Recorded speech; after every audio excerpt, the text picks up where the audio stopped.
the cost of printing and mailing. Digital world is coming upon us. We have digital currency. We know that paper cash is under attack, many would say. And there was the illusion that, paper cash was dangerous because you might get robbed, right? So use credit, which is in and of itself for many a trap. And so what happened after using credit? Well, we had to focus on identity theft. So now there's all kinds of services that are made available so you and I can protect our identity. One way or another, they're saying, hey, you carry cash, you are setting yourself up for being a victim of robbery. You carry credit, you're setting yourself up to being a victim of identity theft. So, of course, that's a service that one would have to pay for. We're increasingly advancing in this digital age. And it seems like there's really nothing that's going to stop it. At least not that I'm aware of. It seems like, including myself, the masses are pretty cool with it. They're all right with not having any type of privacy for what? The convenience? I mean, look at the platform that you're watching me on as of this moment. It's free. They're certainly known for harvesting a tremendous amount of data on us. And we trade that. We say, you know what? The convenience is great. I like it. The value is there. I'm willing to give up. As many of you know, on my other business side, I've had a lot of where the media company just says, whoop, no, we're gonna take that down.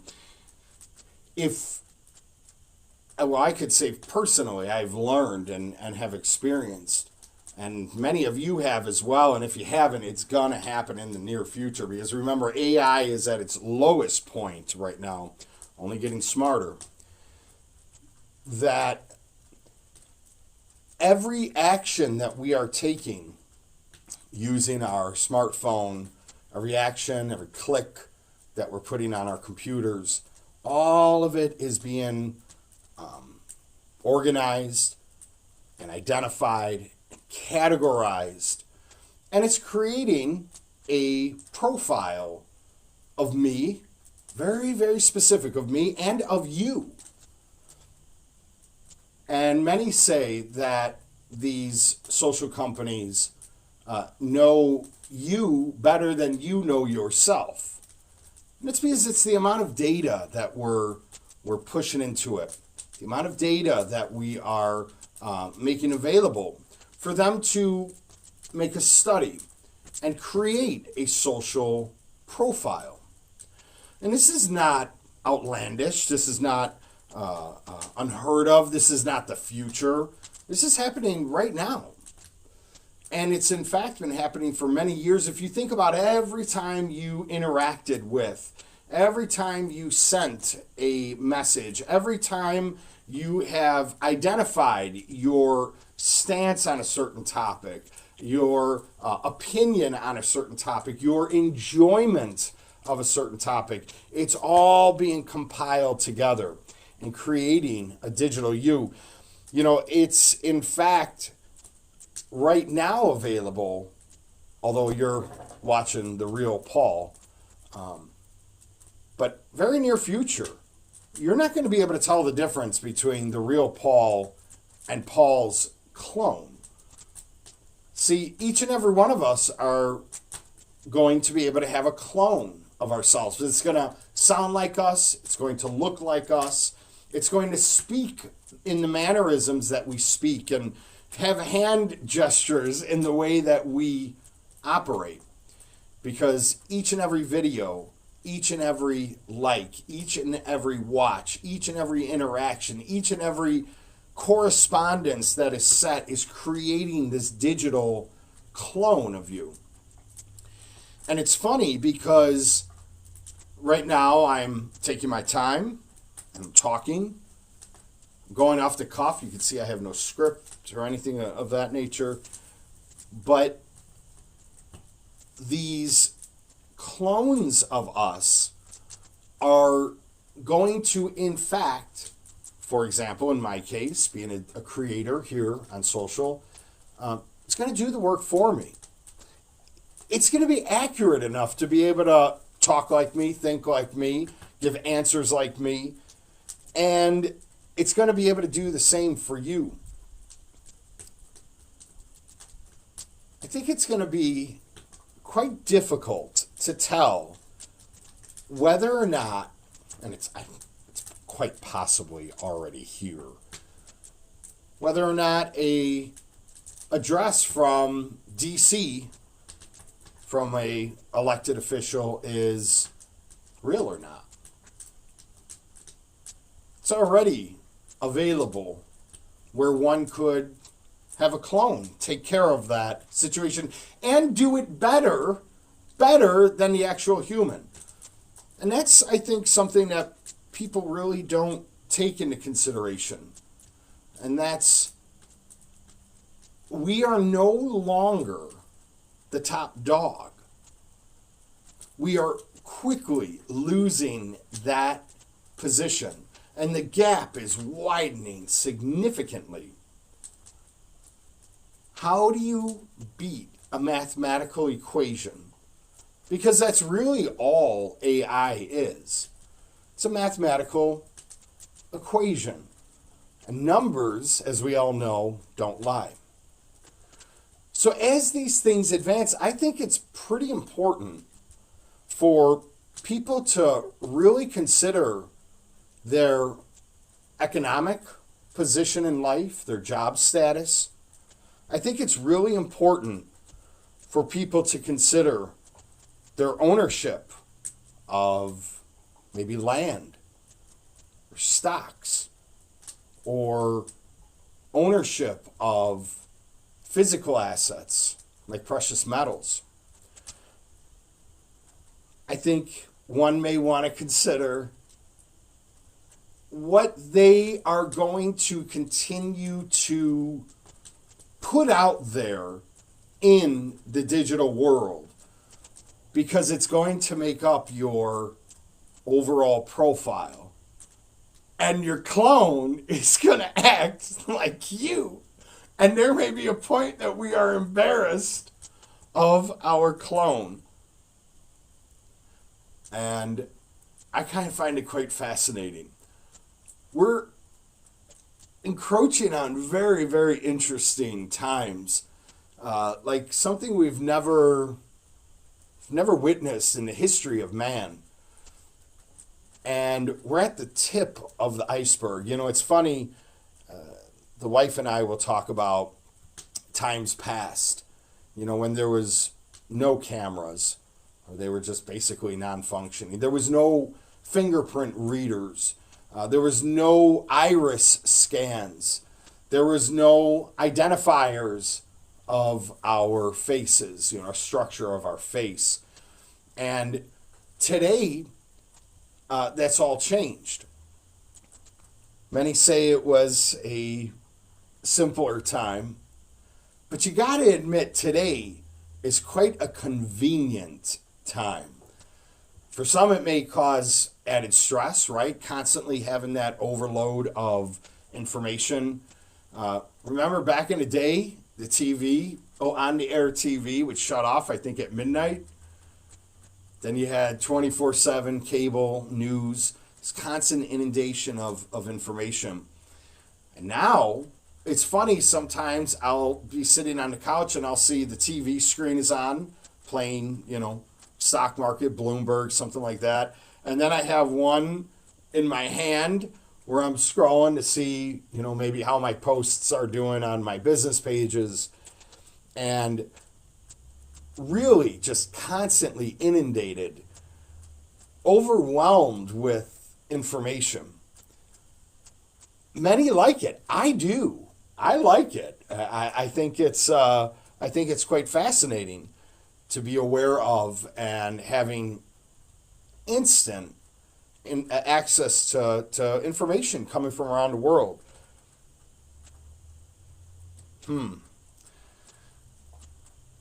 But when does it become a bit overwhelming? Not only for us, but the system itself. The system itself becomes an ogre. The system itself becomes beastly. The system itself becomes overbearing. And of course, a lot of folks are going to accept it, and understandably so. It's certainly going to fall under the guise of safety. Even now I have conversations with folks about flock cameras, right? I think you guys know what those are. I've complained about them enough. Flock camera. You drive down any random street, camera there takes an image of your license plate. AI runs it through a system to see if that car is hot, if there's any warrants on the registrant of that vehicle, whatever it may do, fine. Constantly taking pictures. How about the flock cameras on the Dan Ryan Expressway, for example? I see them all the time. 4 or 5 lanes? Zipping through cars, it's scanning every single plate. Why? Why do they exist? Well, it's for safety purposes. Because it just may catch that guy who already has a hot car, who's traveling across the city on a crime spree. Maybe it won't catch him. Maybe it won't. Or he'll just abandon the car and they may find the vehicle, but not the perpetrator. But under the guise of safety. I think one of those old timers long time ago said to sacrifice one's person's liberty for safety, a person deserves none.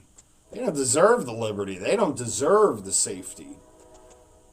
So is it a fine balance of liberty and safety?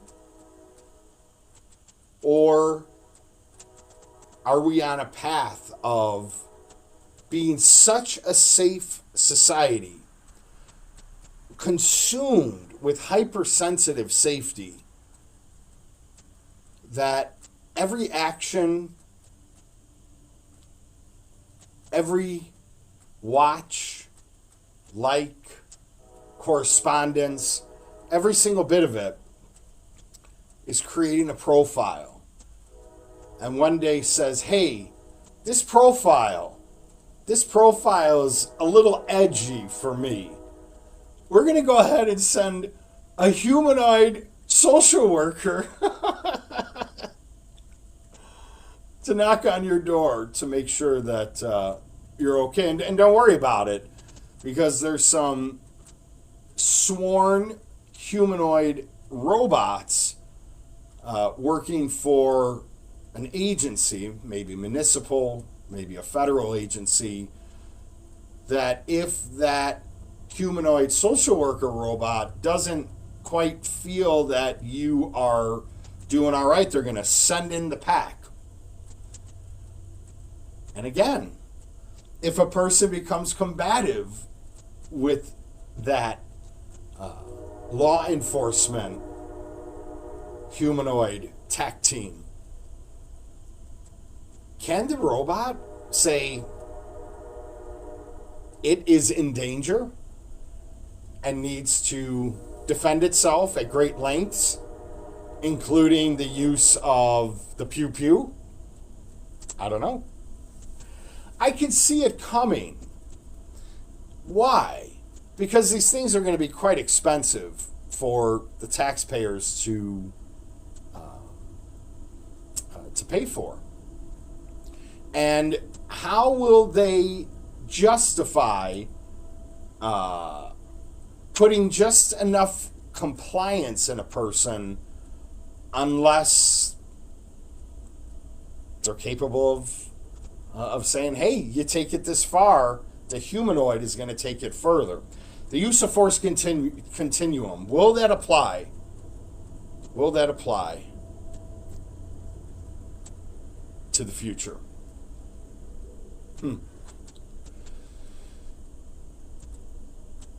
So I'd like to know what you guys are thinking about it. I decided to do a live video from the top layer of my underground bunker. And something was just crossing my mind. Are we going to look back and say, wow, times were really, really great? And I kind of wish that I would have been more boisterous in stopping it. But it's a race, they say. It's a race with other nations, and the United States needs to be at the top of that race. And by doing so, we'll beat them. And it's true. So that leads me to the belief it's inevitable. The biggest question is when is it really going to stop? When's it going to say, all right, we're going to put the brakes on it. We've had enough. Well, I'm not sure if anybody was tuned in or not. I think I'm live on the book and live on the tube. These were some of my thoughts. As always, I appreciate you for tuning in, lending me your ear. Stay frosty out there, America. And in my opinion, always choose liberty over safety.